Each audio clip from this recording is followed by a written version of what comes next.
doing great out there.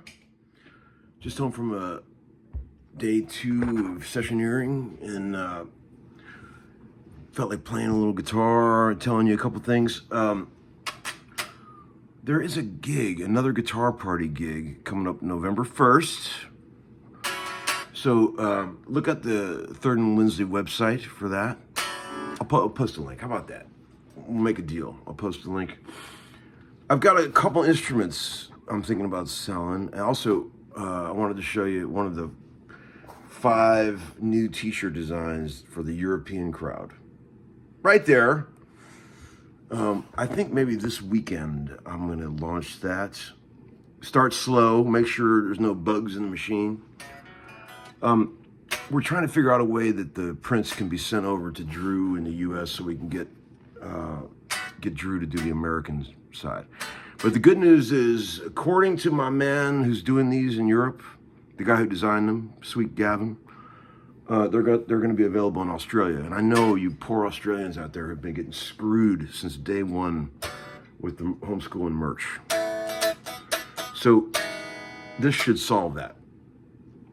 It should rectum fry the situation. A couple instruments I'm going to sell.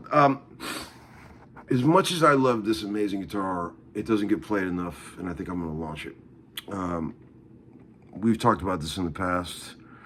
Extremely rare, 1980 Dean Cadillac, not an E-Lite. This is a real Cadillac. According to experts, vintage Dean experts, there was only 21 real Cadillacs made in 1980. They're extremely rare. You know, the ones with the fancy binding and the 3 pickups, gold covers, no pull pieces. This guitar is amazing. No breaks, no cracks. There's one identical to it on Reverb right now.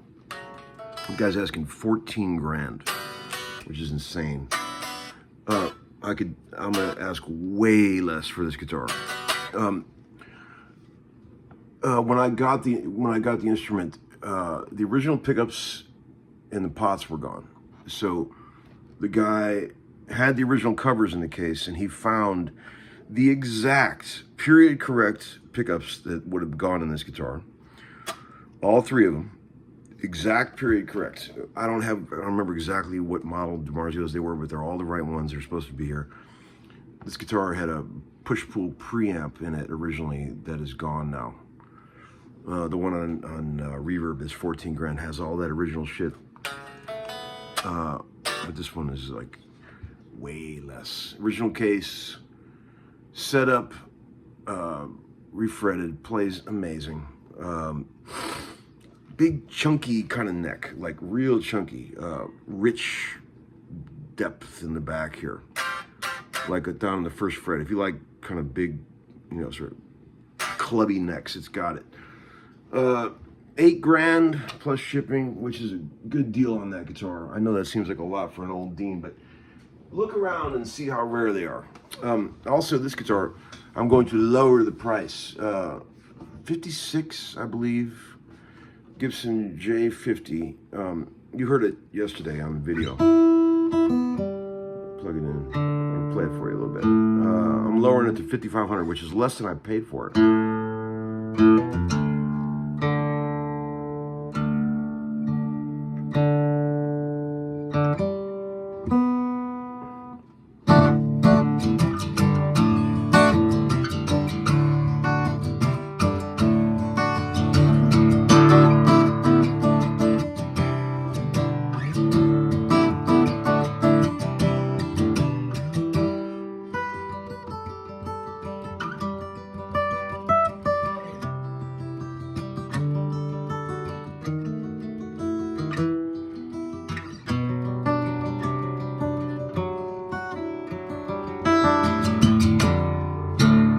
Sick guitar.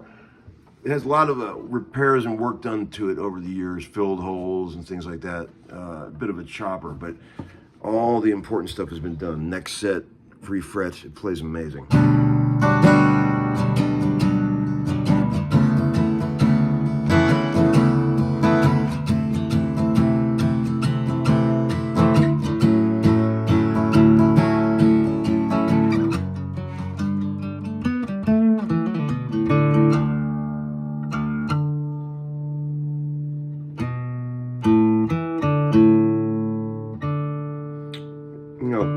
Gibson acoustic is like having a rite of passage. It's a rite of passage for a lot of guys.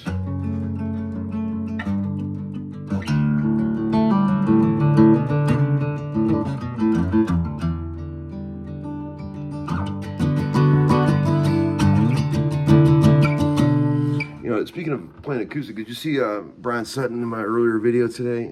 Really great to work with those guys this week. There was a couple moments I looked around that room, and man, those songs were difficult. I mean, there was a million chords in that stuff.